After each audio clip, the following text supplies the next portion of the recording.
नमस्कार दोस्तों, upgrade your skill YouTube channel में मैं आशीष कुमार आपका स्वागत करता हूं। आशा करता हूं आप सब स्वस्थ होंगे और अच्छे होंगे। दोस्तों, ये जीवों के वर्गीकरण के अंतर्गत ये हमारा 5वां पार्ट रहेगा। चौथे पार्ट में हमने प्रोटोजोआ संघ, पोरीफेरा संघ, सिलेंट्रेटा या निडेरिया संघ और प्लेटीहेलमिन्थेस संघ आदि के बारे में पढ़ चुके हैं। तो आज के पार्ट में हम देखते हैं क्या क्या है। क्योंकि ये जंतु जगत के अंतर्गत आता है ये सभी पार्ट्स, और ये बहुत बड़ी है, इसलिए इसे हम पार्ट्स में कंप्लीट कर रहे हैं। जब पूरा कंप्लीट हो जाएगा तो सबको मर्ज करके एक फुल वीडियो बना दिया जाएगा। तो चलिए आज का क्लास स्टार्ट करते हैं।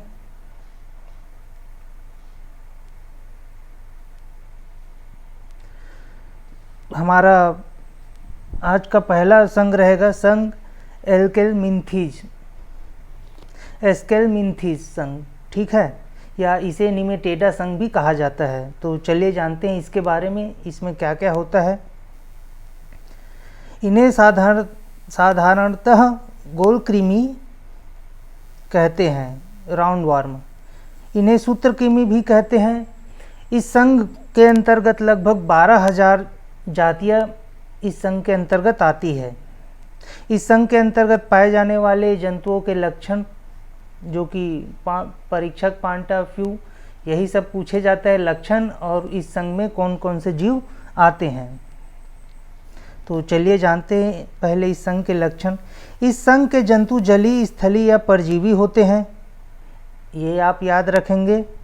संघ एस्केलमिन्थीज संघ के जो जंतु होते हैं जलीय, स्थलीय या परजीवी होते हैं, ठीक है, ये आप याद रखेंगे। इस संघ के जंतुओं का शरीर अखंडित, लंबे धागे जैसा बेलनाकार होता है तथा दोनों सिरे नुकीले होते हैं।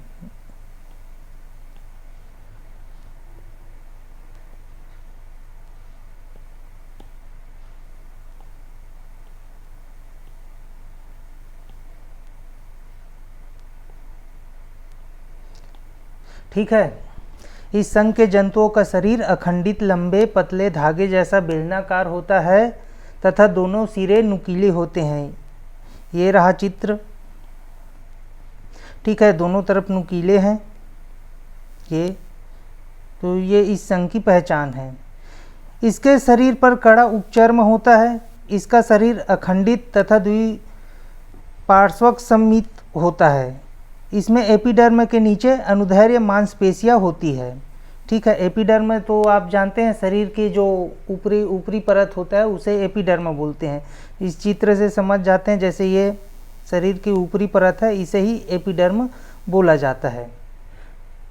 चलिए आगे बढ़ते हैं।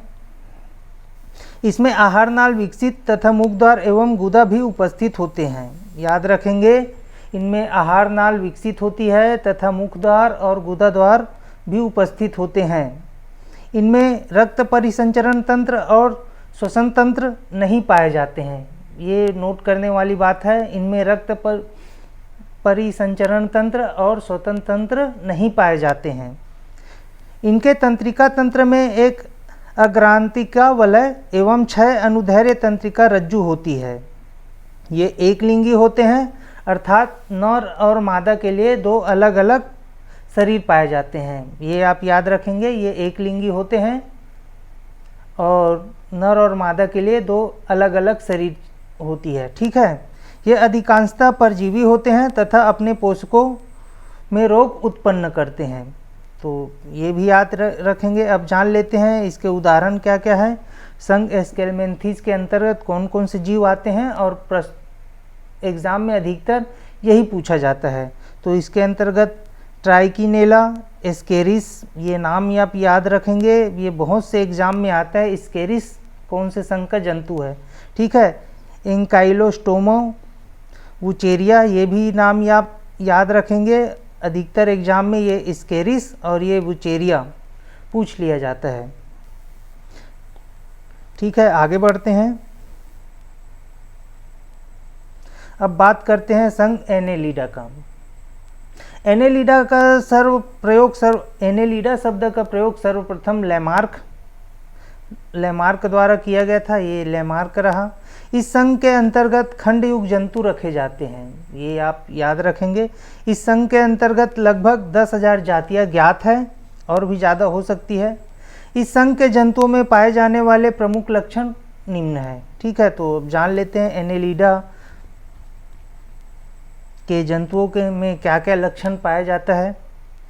इस संघ में आने वाले जंतुओं का शरीर खंडित, लंबा एवं कृमि के आकार का होता है।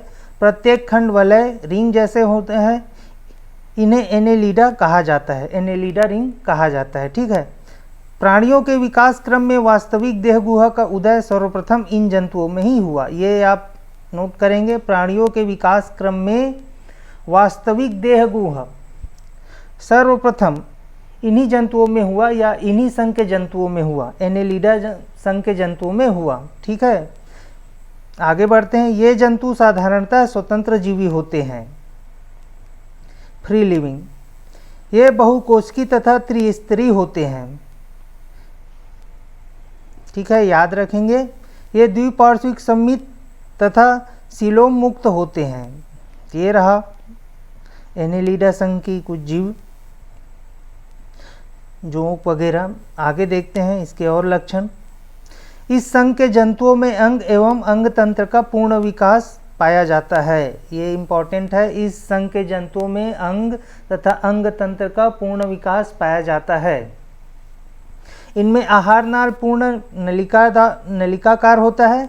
आहार नाल के विभिन्न भाग स्पष्ट होते हैं। इनमें रक्त का परिसंचरण तंत्र बंद रुधिर वाहिनियों द्वारा होता है।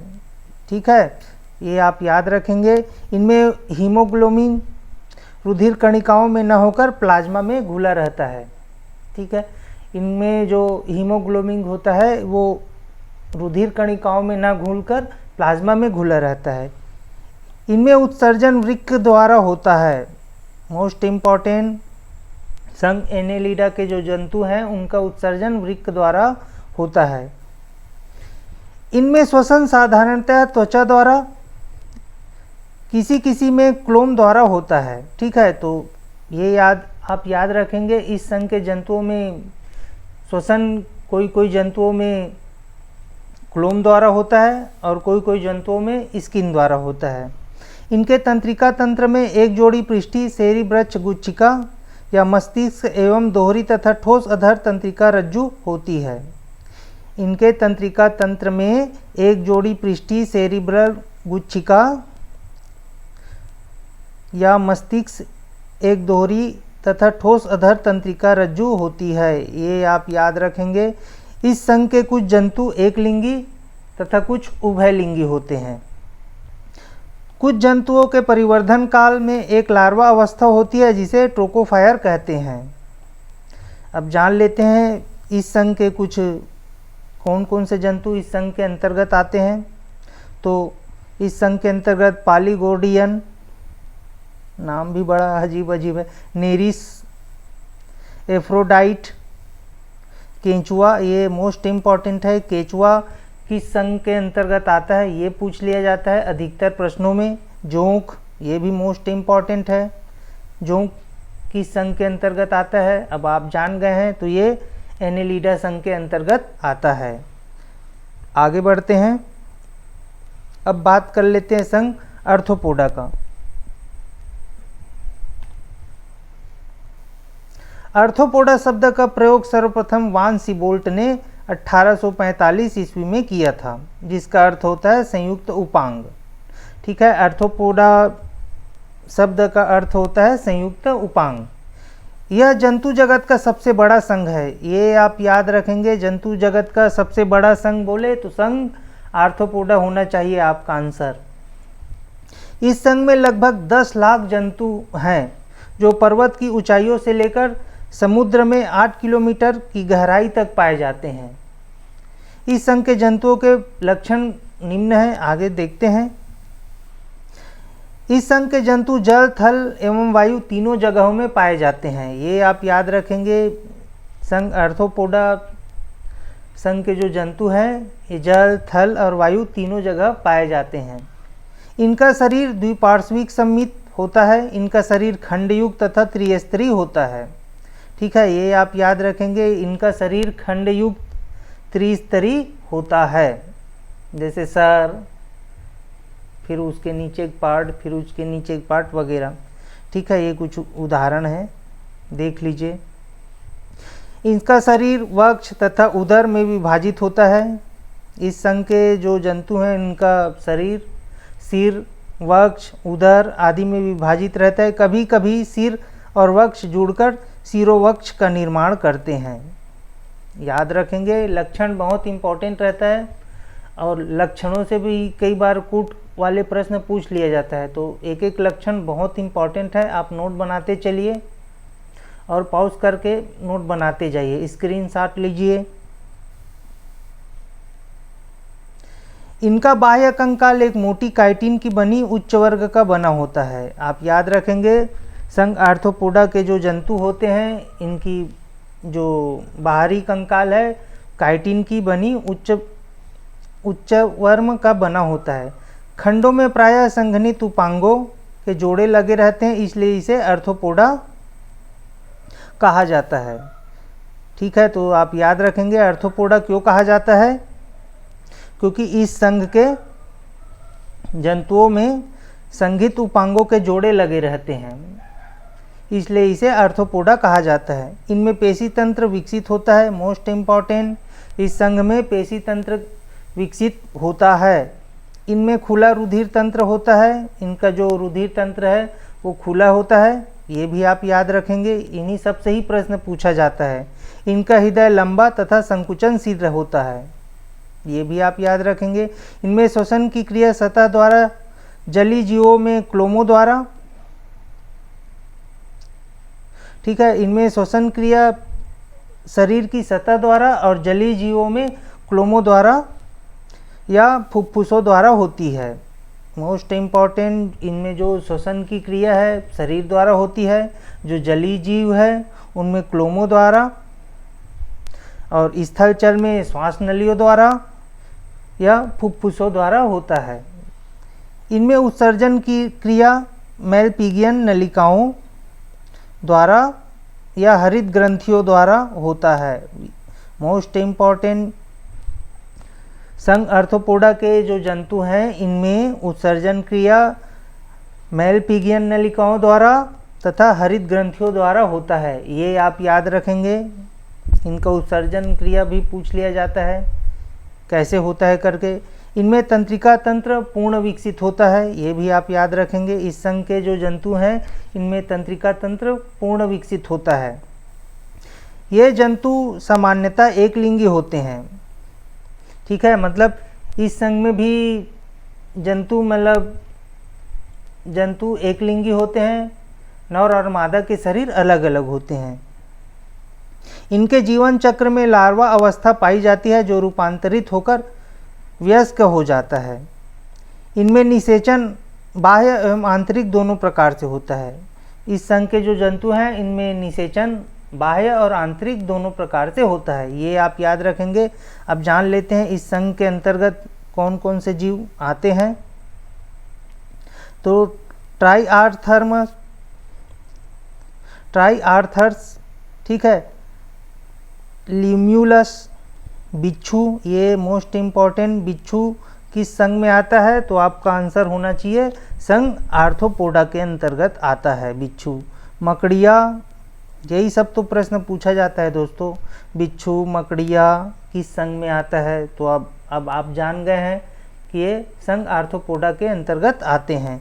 किलनी, पिक्नोगोनम, निम्फान, झींगा, ठीक है, झींगा याद रखेंगे, केकड़ा, झींगा मोस्ट इम्पॉर्टेंट है। ये किस संघ के अंतर्गत आता है बोलेंगे, तो आप बोलेंगे संघ आर्थ्रोपोडा के अंतर्गत आता है। और जहाँ तक ये जो उदाहरण रहता है उसी में ही जंतु का नाम दे दिया जाता है और आपसे पूछ लिया जाता है कि ये किस संघ में आता है। चलिए आगे बढ़ते हैं, अब बात कर लेते हैं संघ मोलस्का।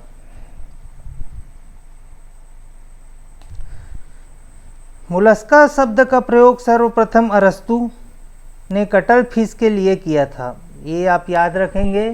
मीन्स अधिकतर एग्जाम में ऐसी ही सब छोटी छोटी चीज़ें छोटी छोटी नहीं, मोटी मोटी चीज़ें पूछ लिया जाता है। तो किसे देखकर अरस्तु ने इस शब्द का प्रयोग किया था, तो बोलेंगे तो आप कटल फिश को देखकर। मोलस्का अकशेरुकी का दूसरा सबसे बड़ा संघ है, ये आप याद रखेंगे। इनकी लगभग 80,000 जीवित जातियां हैं और लगभग 35,000 विलुप्त जातियां जीवाश्म के रूप में पाई जाती है, ये आप याद रखेंगे।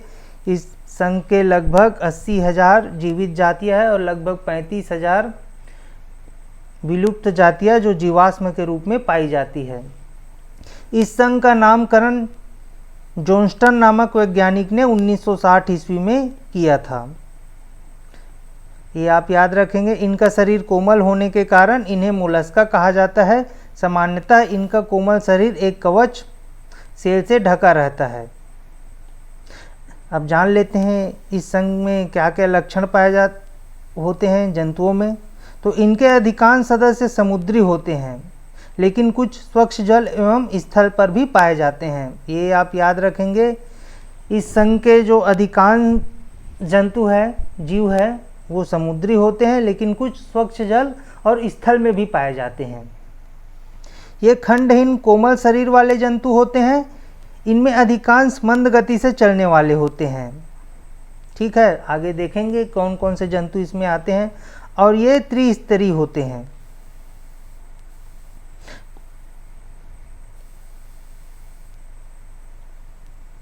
इनका आहार नाल पूर्ण होता है, यह यू आकार की होती है, ये आप याद रखेंगे कि इनका आहार नाल पूर्ण होता है और यू आकार का होता है। डायरेक्ट क्वेश्चन बनता है, आपका आंसर होना चाहिए संघ मोलस्का। ठीक है, इनमें रक्त परिसंचरण तंत्र विकसित होता है। रक्त नीला, हरा, लाल या रंगहीन होता है। वाह ठीक है, इस संघ में मोलस्का संघ में रक्त परिसंचरण तंत्र विकसित होता है और इनका रक्त किसी में हरा, किसी में लाल और किसी में नीला होता है, ये आप याद रखेंगे। वर्णक रंग हीमोसियानिन, ठीक है, जो रक्त का रंग है वो हीमोसियानिन नामक वर्णक की उपस्थिति के कारण होता है। मतलब इसमें जो कलर के जो रंग होते हैं ना, वो किस वर्णक के कारण होता है पूछेंगे तो होमोसियानिन नामक वर्णक के कारण होता है। इनमें श्वसन क्रिया जलक्लोम या फुफ्फुस द्वारा होती है, ये आप याद रखेंगे। इस संघ में जो श्वसन क्रिया होती है जलक्लोम या फुफ्फुस द्वारा होती है। इनका हृदय पृष्ठभाग में हृदयावरण के अंदर होता है। इनके तंत्रिका तंत्र 3 जोड़ी गुच्छिकाओं होती है। ठीक है, ये आप याद रखेंगे। इनके तंत्रिका तंत्र में 3 जोड़ी गुच्छिकाएं होती है। ये प्रायः एक लिंगी होते हैं, कुछ जंतु द्विलिंगी भी होते हैं, ये आप याद रखेंगे। ये प्रायः एक लिंगी होते हैं और कुछ जंतु है जो द्विलिंगी होते हैं। इनमें प्रजनन अलैंगिक विधि द्वारा नहीं होती, ये आप याद रखेंगे। इनमें प्रजनन अलैंगिक विधि द्वारा नहीं होता है। इनमें उत्सर्जन वृक्कों द्वारा, मोस्ट इम्पॉर्टेंट, संघ मोलस्का संघ के जो उत्सर्जन है वो वृक्कों द्वारा होता है। यही सब प्रश्न पूछ लिया जाता है दोस्तों, ये सब आप याद रखेंगे।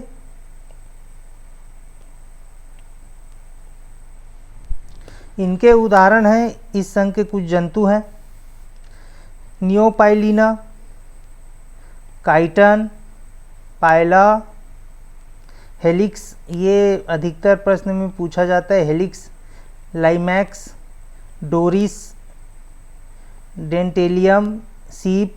अब ये सीप कौन से संघ में आता है, ये भी मोस्ट इम्पॉर्टेंट, अधिकतर एग्जाम में पूछ लिया जाता है, सीप कौन से संघ में आता है। मोती सूक्ति, सीपिया, ये सीपिया भी मोस्ट इम्पॉर्टेंट है, ये किस संघ में आता है करके अधिकतर एग्जाम में पूछ लिया जाता है। ठीक है, तो आपका आंसर होना चाहिए संघ मोलस्का के अंतर्गत सीपिया आता है। नौटिलस और ऑक्टोपस, ये तो बहुत सारे एग्जाम में पूछा भी गया है, ऑक्टोपस किस संघ का जंतु है, तो अब आप जान गए हैं ये मोलस्का संघ के जंतु है। ये रहा ऑक्टोपस। चलिए आगे बढ़ते हैं। अब ये रहा संघ इकाइनोडर्मेटा। अब इसके बारे में भी थोड़ा जान लेते हैं। इस संघ के जंतु सामान्यतः समुद्री होते हैं। इनकी त्वचा पर कटिकाएं पाई जाती है। त्वचा पर कटिकाएं पाए जाने के कारण ही इस संघ का नाम इकाइनोडर्मेटा पड़ा। ये आप याद रखेंगे, इस संघ का नाम इकाइनोडर्मेटा क्यों पड़ा? तो इनके त्वचा में कटिकाएं पाए जाने के कारण ही इस संघ का नाम इकाइनोडर्मेटा पड़ा। इकाइनोडर्मेटा संघ का नामकरण जैकोब क्लीन नामक वैज्ञानिक ने 1738 ईस्वी में किया। इस संघ के जंतुओं के प्रमुख लक्षण निम्न है। ठीक है, तो देखते हैं क्या क्या लक्षण है इस संघ के जंतुओं में। इस संघ के सभी जंतु समुद्री होते हैं। मोस्ट इम्पॉर्टेंट याद रखेंगे, इस संघ के सभी जंतु समुद्री होते हैं। इनमें वास्तविक देह गुहा पाई जाती है जो परिवर्धन की प्रथमावस्था में द्विआरीय सममिति होती है और वयस्क अवस्था में आरीय सममिति हो जाती है। ठीक है, तो इस संघ में वास्तविक देह गुहा पाई जाती है जो परिवर्धन की प्रथमावस्था में द्विआरीय सममिति और वयस्क अवस्था में आरीय सममिति हो जाती है। देह गुहा में 3 अन्य तंत्रों का निर्माण होता है। जलवाहक तंत्र, ठीक है, देह गुहा में 3 अन्य तंत्रों का निर्माण होता है। जलवाहक तंत्र, दूसरा हिमल तंत्र और तीसरा है पेरीहिमल तंत्र। मोस्ट इम्पॉर्टेंट ये लाइन आप याद रखेंगे। इनमें आहार नाल प्रायः कुंडलित होता है। इनमें उत्सर्जन अंग नहीं पाए जाते हैं। ठीक है, मोस्ट इम्पॉर्टेंट, इनमें उत्सर्जन अंग नहीं पाए जाते हैं। इनमें तंत्रिका तंत्र अल्प विकसित होता है। इनमें नर और मादा अलग अलग होते हैं। ठीक है, ये एक लिंगी होते हैं, कह सकते हैं। नर और मादा अलग अलग होते हैं, मतलब वही है। चलिए आगे बढ़ते हैं। इनमें लैंगिक प्रजनन होती है। इनमें अंतः निषेचन होता है। इनमें परिवर्धन प्रत्यक्ष परोक्ष रूप में होता है। जीवन चक्र में जब लार्वार्ग अवस्था आती है तब लार्वा रूपांतरित होकर वयस्क में परिवर्तित हो जाता है। इस संघ के जंतुओं में पुनरुद्भव की क्षमता होती है। ठीक है, ये आप याद रखेंगे, इस संघ के जंतुओं में पुनरुद्भव की क्षमता होती है। जान लेते हैं इस संघ के अंतर्गत कौन कौन से जंतु आते हैं। तो तारा मछली, मोस्ट इम्पॉर्टेंट, ये अधिकतर एग्जाम में पूछा ही गया है। स्टारफिश ये किस संघ की जंतु है? ठीक है, या क्या ये मछली है? तो ये तो मछली है नहीं। ठीक है, तो स्टारफिश संघ इकाइनोडर्मेटा संघ के अंतर्गत आता है। ब्रिटल स्टार, ये भी अधिकतर एग्जाम में पूछा गया है किस संघ में आता है करके। समुद्री आर्चिन, इसमें प्रायः सभी इम्पॉर्टेंट है, सभी को बारीकी से पढ़ेंगे। समुद्री खीरा, कुकुमेरिया, थायोन,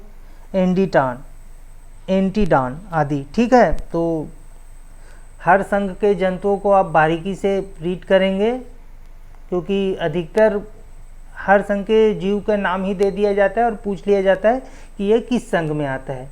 लक्षण तो उतना नहीं आता, लेकिन जंतुओं के नाम, जीवों के नाम पूछ लिया जाता है कि ये किस संघ के हैं। तो जीवों के वर्गीकरण के अंतर्गत ये हमारा अगला टॉपिक रहेगा। तो चलिए आज का क्लास स्टार्ट करते हैं। हमारा नया संघ है संघ कार्डेटा।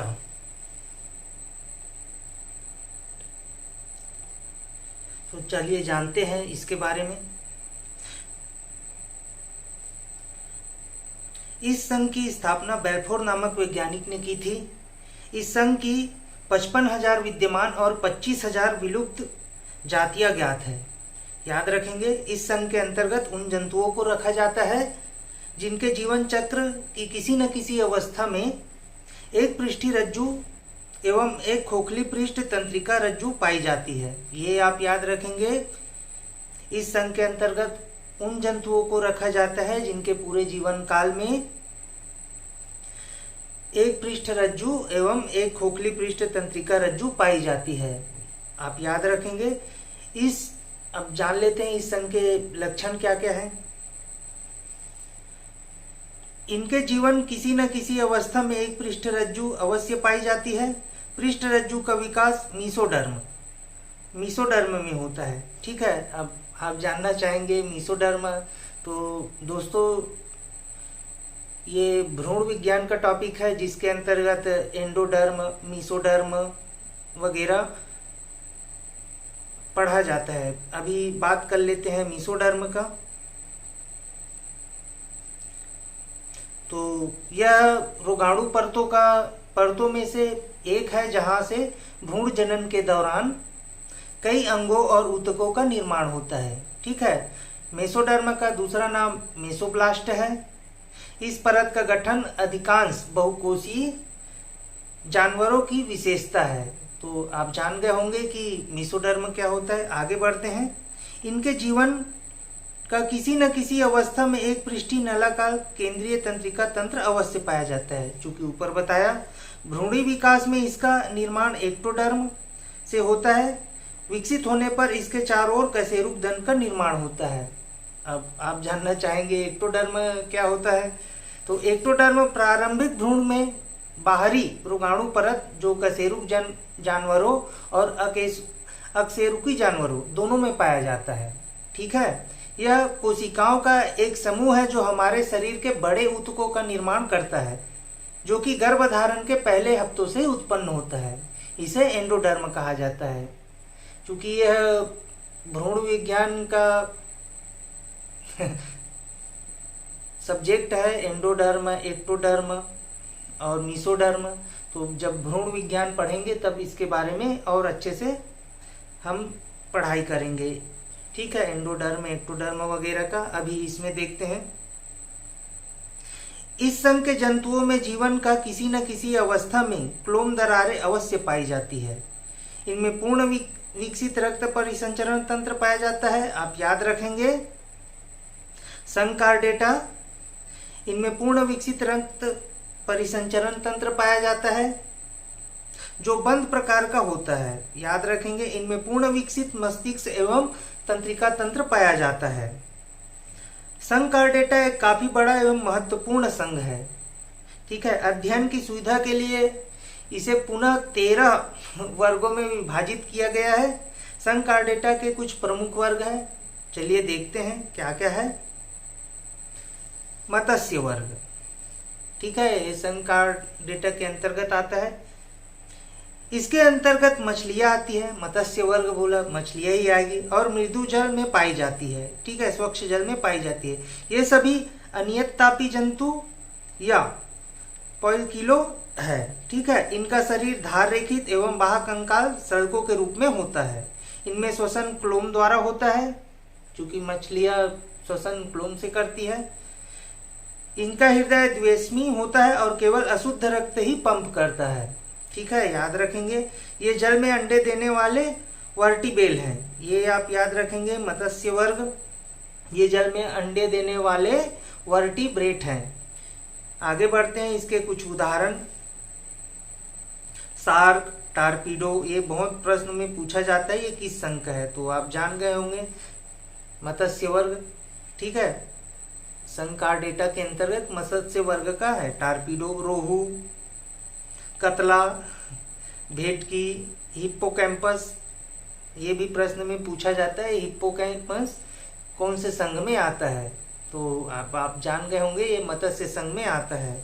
ठीक है। मत्स्य संघ संकार्डेटा के ये जो 13 वर्ग में बांटे हैं उनके अंतर्गत मत्स्य वर्ग के अंतर्गत आता है। हिप्पोकैम्पस, इनाबस, मांगुर, गरई, सिंगी, प्रोटोस्टेरस आदि। ठीक है। तो ये रही मत्स्य वर्ग। आगे बढ़ते हैं। अब बात कर लेते हैं उभयचर वर्ग। इस वर्ग के सदस्य जल और स्थल दोनों में पाए जाते हैं। जैसे नाम से प्रतीत होता है, उभयचर वर्ग जो जल और थल दोनों में पाए जाते हैं उन्हें उभयचर कहा जाता है। इनका नाम एम्फीबिया।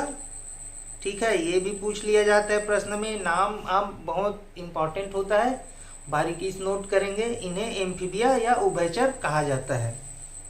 ये अनियत तापी जंतु होते हैं। इस वर्ग में लगभग 3000 जातियां पाई जाती है। इसके शरीर पर शल्क, बाल या पंख नहीं होते, परंतु इनकी त्वचा अधिक ग्रंथिमय होने के कारण काफी चिकनी होती है। ठीक है। याद रखेंगे, इनके शरीर पे सल्क, बाल या पंख नहीं होते हैं, परंतु इनकी त्वचा ग्रंथिमय होने के कारण अधिक चिकनी होती है। आगे बढ़ते हैं। त्वचा बार बार कोमल और नम होने से इनमें त्वचीय श्वसन होता है। इनके जीवन के लिए अत्यावश्यक है, जो कि इनके जीवन के लिए अति आवश्यक है। त्वचा की बात कर रहे हैं। उभयचर की जो जंतु है, इनका स्किन बराबर कोमल और नम होता है। ठीक है, नम होने के कारण इनमें त्वचीय श्वसन होता है, जो कि इनके जीवन के लिए अति आवश्यक है। इनमें 2 जोड़े पाद होते हैं। इनमें साधारणतः 5 उंगलियां होती है। ये आप याद रखेंगे, मोस्ट इम्पॉर्टेंट। लक्षण से अधिक और एकदम हार्ड सवाल बनता है, तो एक एक लक्षण आप नोट करते जाइए, बहुत फायदेमंद होगा। एग्जाम में कंपटीशन कितना बढ़ गया आप तो जानते ही हैं। तो एक एक सशब्द आप नोट कीजिए, नोट बनाइए, और लक्षण, उदाहरण ये सब नोट कीजिए बारीकी से, कि कौन से संघ में कौन सा जंतु आता है, उस संघ का क्या लक्षण है वगैरह। ठीक है। इनके नासा छिद्र मुख गुहा में खुलते हैं। ठीक है। इनके अंतःकंकाल अस्थि का बना होता है। इनके लार रुधिर कण में केंद्रक होता है। मोस्ट इम्पॉर्टेंट, क्या नहीं होता क्या होता है करके भी प्रश्न पूछता है, खासकर लक्षणों से, तो आप ये सब याद रखेंगे। इनमें ग्रीष्म एवं शीत निष्क्रियता होती है। ठीक है, ये आप याद रखेंगे।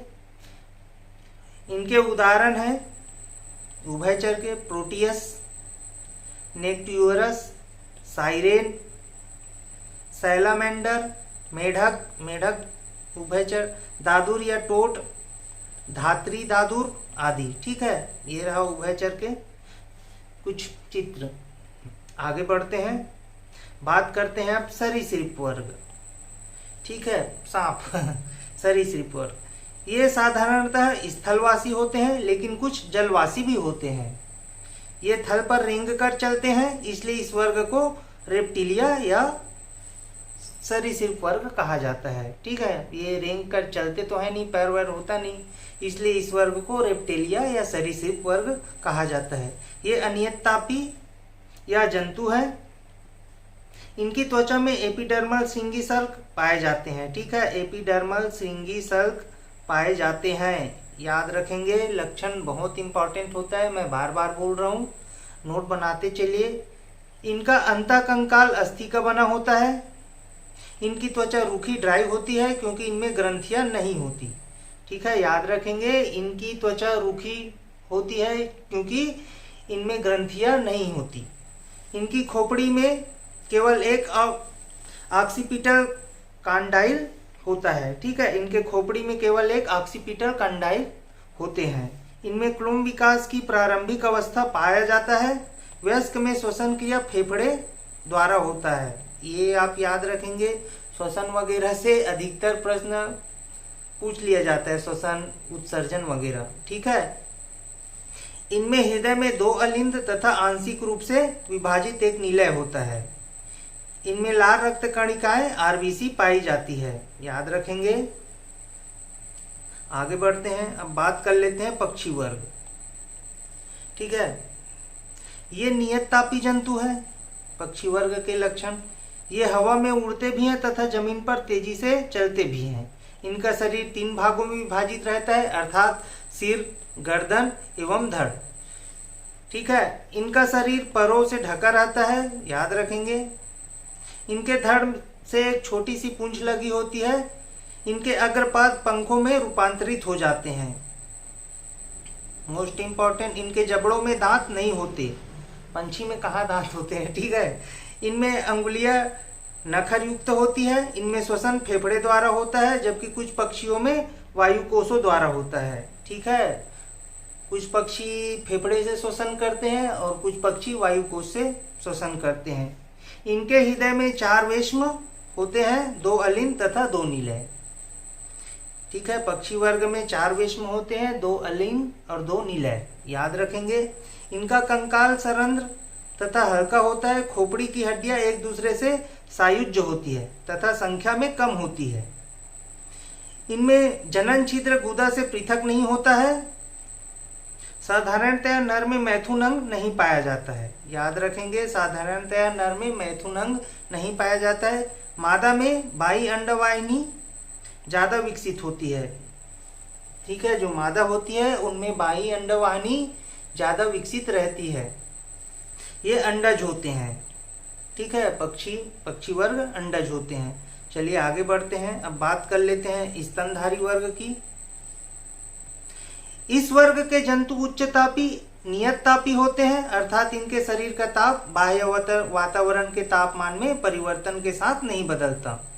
ठीक है, स्तनधारी वर्ग मनुष्य इसी के अंतर्गत आता है, ये तो आप जानते ही होंगे। इनका त्वचा बाल या रोम से ढका रहता है। इनमें बाह्य कर्ण उपस्थित होता है। एक एक जो लक्षण है मोस्ट इंपॉर्टेंट है, आप याद रखेंगे। इनकी त्वचा में सफेद एवं तैल ग्रंथियां होती है। मादा में स्तन या दुग्ध ग्रंथियां होती है। ये ग्रंथियां रूपांतरित त्वचीय ग्रंथियां होती है। पाद चलने, दौड़ने, तैरने, खोदने, पेड़ पर चढ़ने, डाल पकड़ने या उड़ने के लिए अनुकूलित होते हैं। ठीक है, लक्षण मोस्ट इंपॉर्टेंट होता है। आहार नाल एवं मूत्र जनन वाहिनियों के छिद्र अलग अलग होते हैं। इनमें श्वसन फेफड़ों द्वारा होता है। याद रखेंगे, इनके स्वर यंत्र में स्वरज्जु होती है। कार्पस कैलोसम दोनों प्रमस्तिष्क गोलार्धों को जोड़ती हुई तंत्रिका रज्जुओं का एक अनुप्रस्थ पट्टी होती है।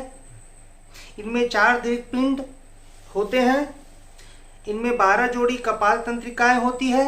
ठीक है, सब मोस्ट इंपॉर्टेंट है। इनमें 7 ग्रीवा कशेरुक होते हैं तथा कशेरुक मूल के दोनों सिरे चपटे होते हैं। ये आप याद रखेंगे। वर्ग स्तनधारी को 3 उपवर्गों में बांटा गया है। ठीक है, ये कौन कौन से वर्ग हैं? तो पहला प्रोटोथीरिया, दूसरा है मेटाथीरिया तथा तीसरा है यूथीरिया। ठीक है, स्तनधारी वर्ग को पुनः 3 वर्गों में बांटा गया है। पहला है प्रोटोथीरिया, दूसरा है मेटाथीरिया और तीसरा है यूथीरिया। डायरेक्ट क्वेश्चन बनता है।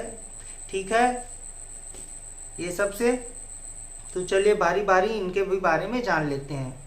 बात कर लेते हैं सबसे पहले उपवर्ग प्रोटोथीरिया की। तो इनके लक्षण ऐसे स्तनधारी कई लक्षणों में सरीसृपों की तरह होते हैं। ये अंडज देने वाले स्तनधारी हैं, इसलिए इन्हें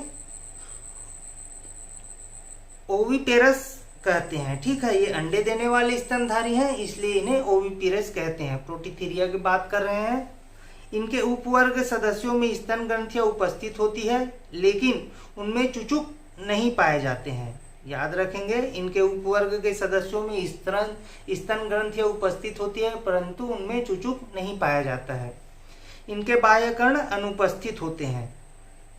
याद रखेंगे, इस उपवर्ग प्रोटोथीरिया वर्ग में बाह्य कर्ण अनुपस्थित होते हैं। ठीक है, इनके उदाहरण मोस्ट इंपॉर्टेंट होता है एकिडना, आर्निथोरिकन्स आदि। ठीक है, अब इसके अगले उपवर्ग की बात कर लेते हैं, मेटाथीरिया। इनके भी कुछ लक्षण जान लेते हैं।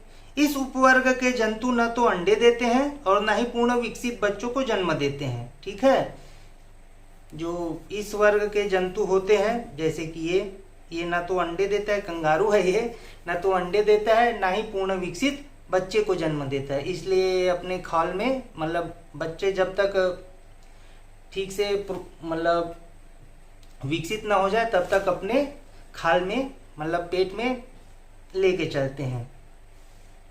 अर्थात ये अपरिपक्व बच्चे को जन्म देते हैं। बाद में इस बच्चे का विकास माता के उदर में स्थित विशेष थैले में होता है, जिसे मार्सुपियल, ठीक है, जो कंगारू के जो थैले होते हैं ना, उसे क्या कहते हैं?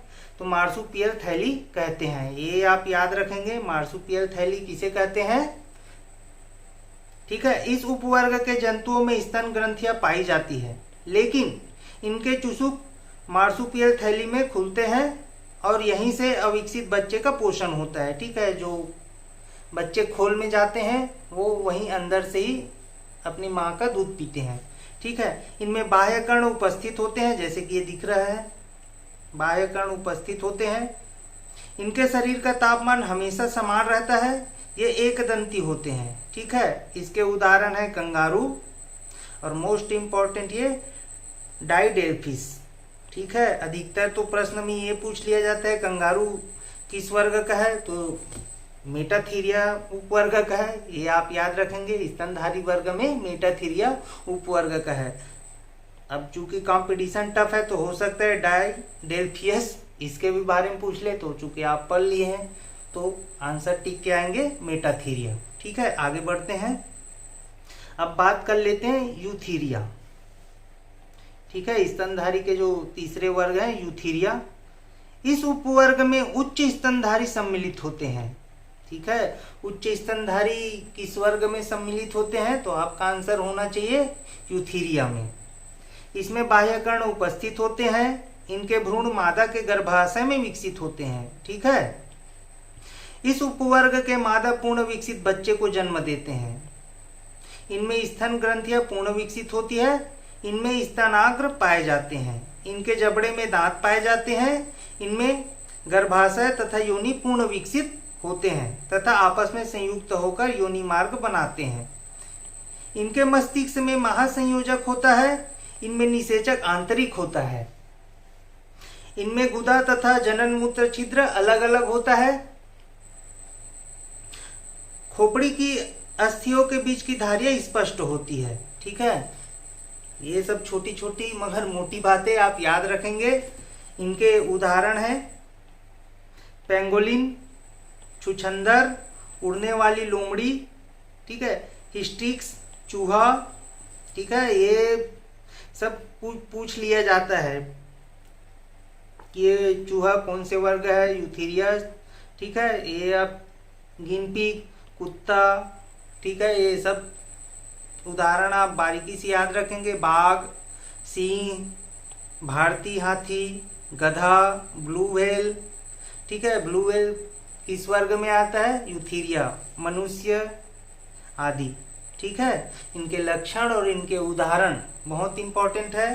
पेंगोलियन, छुछुंदर, उड़ने वाली लोमड़ी, हिस्ट्रिक्स चूहा, खरगोश, गिनपी, कुत्ता, बाघ, खरगोश, सिंह, भारतीय हाथी, गधा, ब्लू व्हेल, मनुष्य आदि इस वर्ग में आते हैं। यूथीरिया के उपवर्ग, ठीक है। इस यूथीरिया के भी और बहुत से उपवर्ग हैं, तो ये भी जान लेते हैं कि इसके और कौन कौन से उपवर्ग हैं और उसके उदाहरण डायरेक्ट, तो ठीक है। इडेंटेटा, उसका उदाहरण है आर्मेडिलो।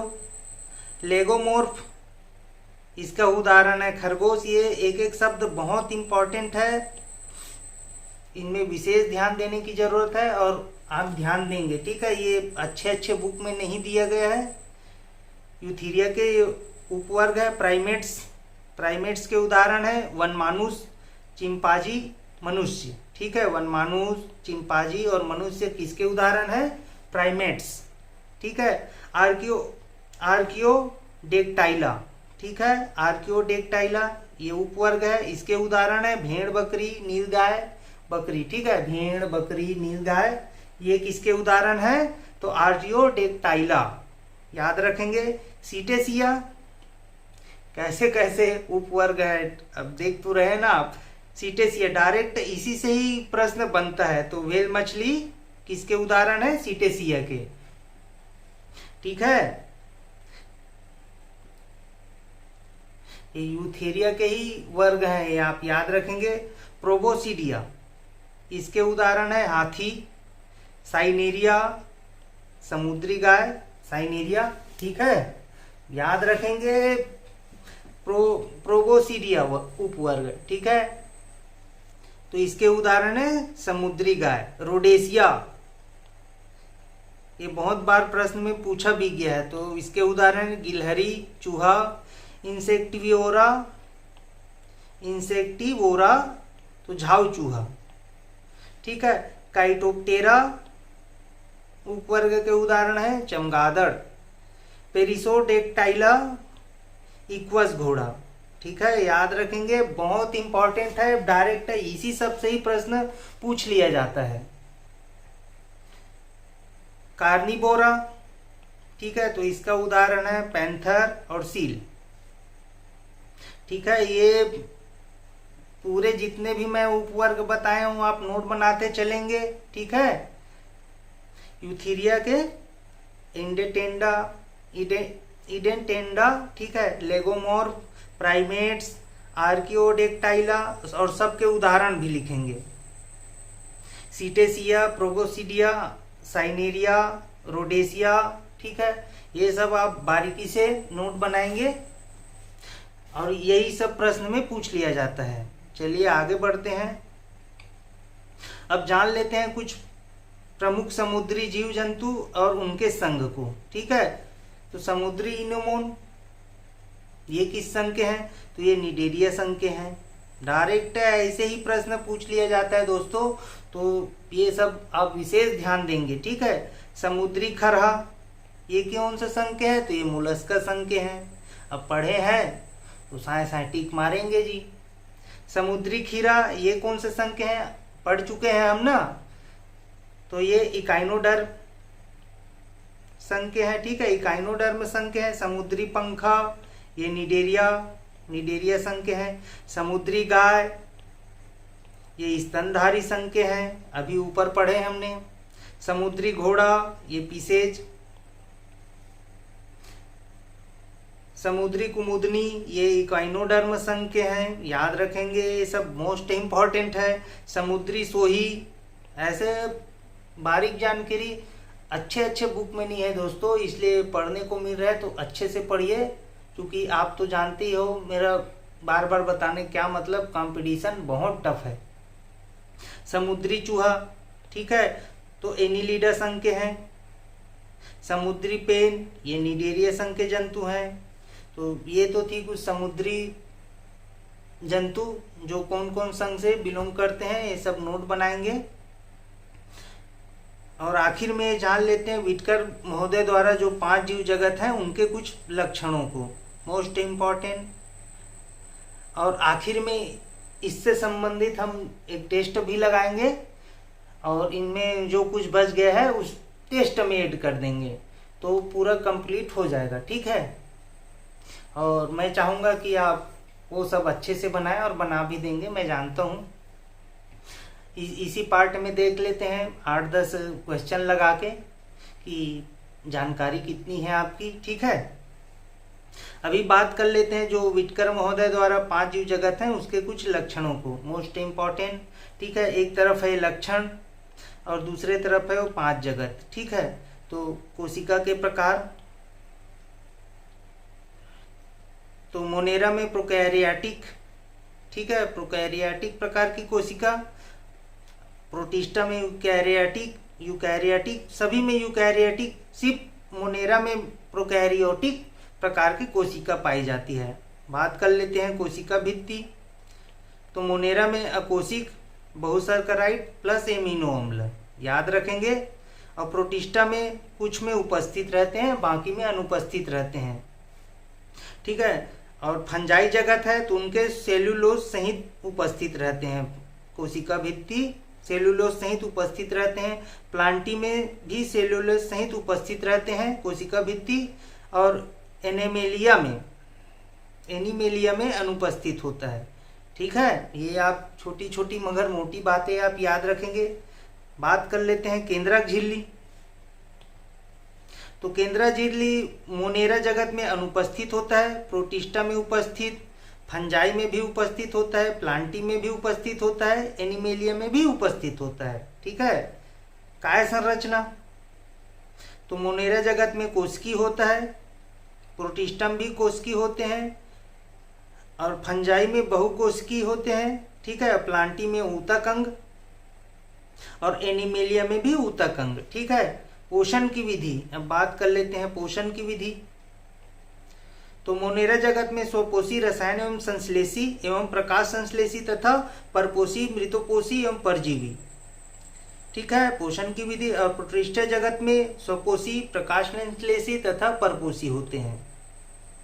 ठीक है, फंजाई जगत में पोषण की विधि परपोषी, मृतपोषी एवं परजीवी। ठीक है, प्लांटी जगत में स्वपोषी, क्योंकि प्लांटी जगत में प्रकाश संश्लेषण क्रिया द्वारा पादप अपने भोजन प्राप्त करते हैं। ठीक है, बात कर लेते हैं एनिमेलिया में। तो एनिमेलिया परपोषी, प्राणी समभोजी, मृतपोषी इत्यादि। अब बात कर लेते हैं प्रजनन की विधि। तो मोनेरा जगत में संयुग्मन द्वारा, प्रोटिस्टा जगत में संयुग्मन, युग्मन, संलयन और संयुग्मन। ठीक है, याद रखेंगे। फंजाई जगत में निषेचन द्वारा प्रजनन विधि, प्लांटी जगत में भी निषेचन द्वारा और एनिमेलिया जगत में भी निषेचन द्वारा प्रजनन की विधि। अब एक डेमो देख लेते हैं दोस्तों कि प्रश्न उत्तर कैसे बनाया जाता है। तो इसमें 10-12 प्रश्न ही लेंगे, ज़्यादा नहीं लेंगे। फिर जो अगले बार, अब ये तो प्राणियों का वर्गीकरण पूर्णतः खत्म हो गया, जो कुछ बच रहा है वो हम प्रश्न उत्तर के माध्यम से कर लेंगे। तो इसी में 10 प्रश्न हल करने की कोशिश करते हैं। उम्मीद करता हूँ आप ये सब का हल आसानी से कर लेंगे। समझ लो अभ्यास प्रश्न का ये डेमो क्लास है।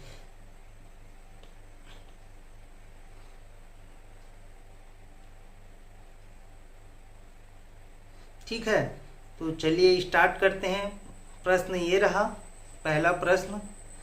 ज़्यादा नहीं हल करेंगे, सिर्फ 10 ही प्रश्न हल करेंगे। ठीक है, अधिकांश मरुस्थलीय पादप रात्रि के समय पुष्पित होते हैं क्योंकि, प्रश्न ये रहा, ऑप्शन ए, उनका पुष्पन निम्न ताप से नियंत्रित होता है। ऑप्शन बी, वे चंद्रमा की कलाओं के प्रति संवेदनशील होते हैं। ठीक है, ऑप्शन सी, दिन के समय मरुस्थलीय कीट पुष्पों को खा जाते हैं।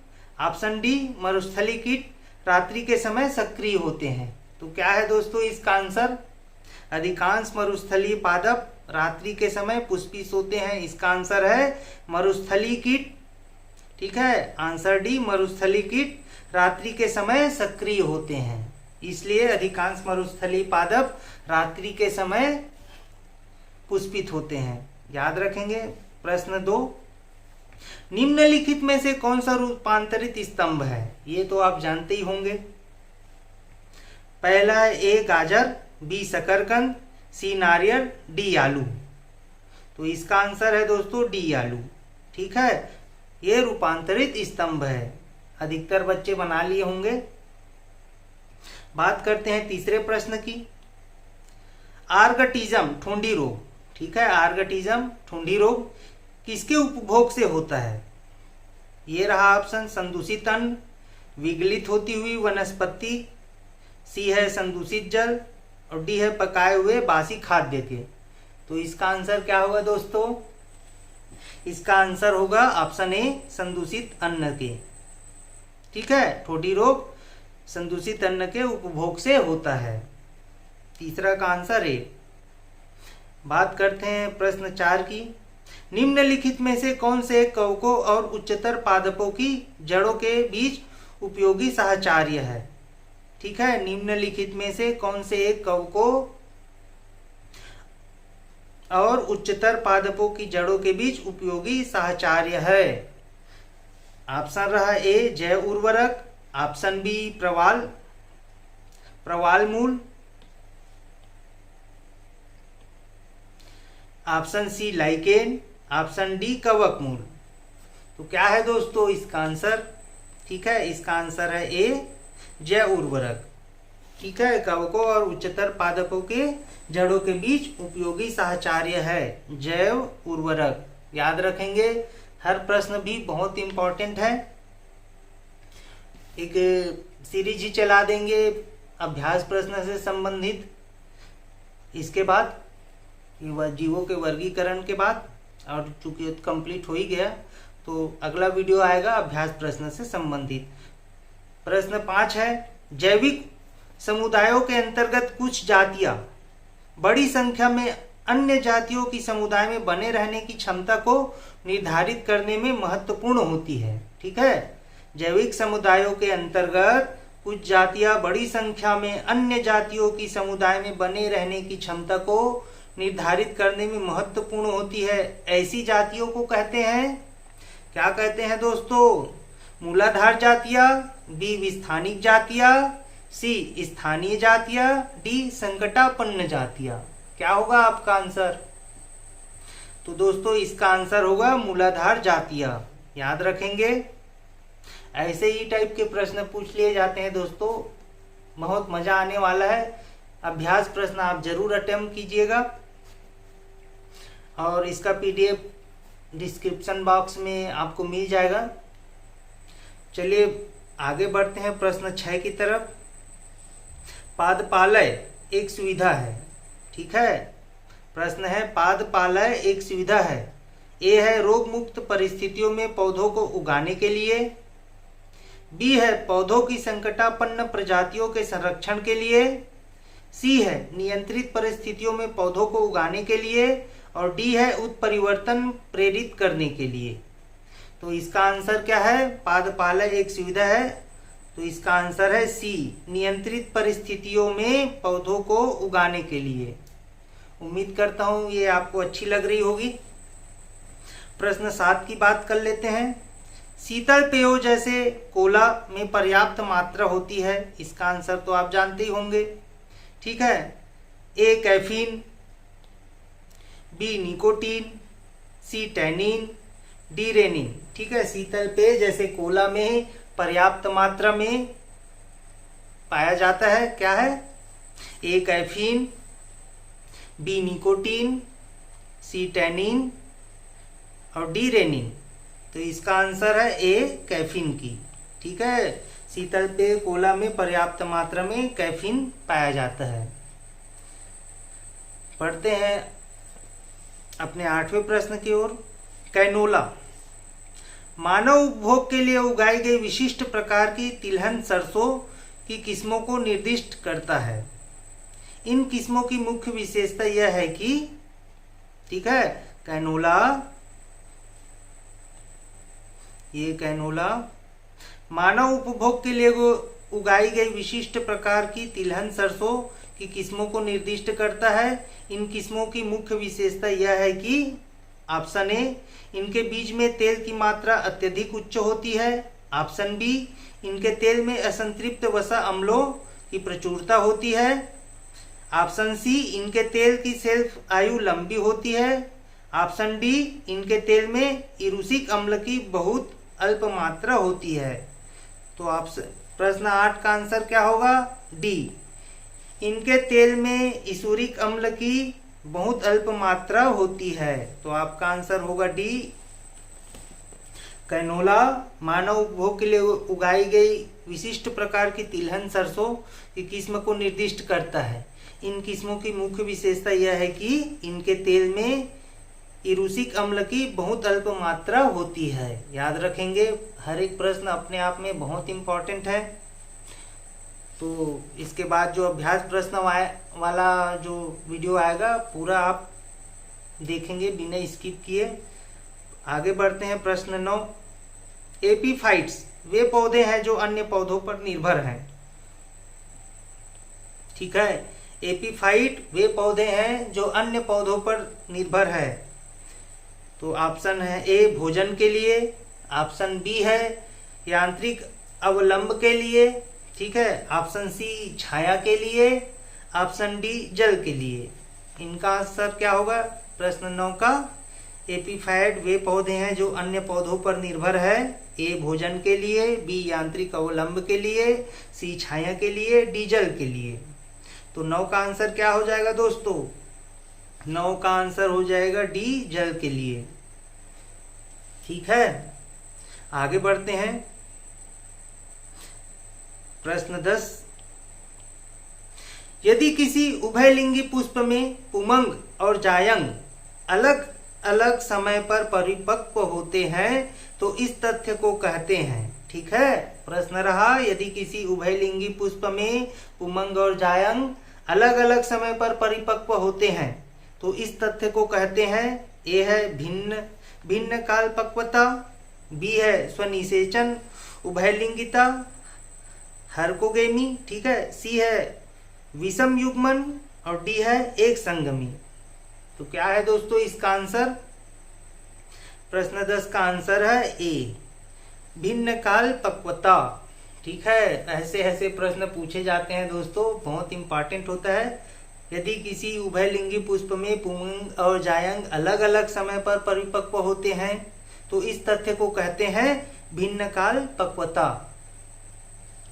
उम्मीद करता हूँ ये वीडियो आपको पसंद आएगी, और पसंद आए तो कृपया लाइक और सब्सक्राइब कीजिएगा, क्योंकि लाइक और सब्सक्राइब की हमें बहुत ज़रूरत है, क्योंकि हमारा चैनल नया है। धन्यवाद, मिलते हैं अगले वीडियो में।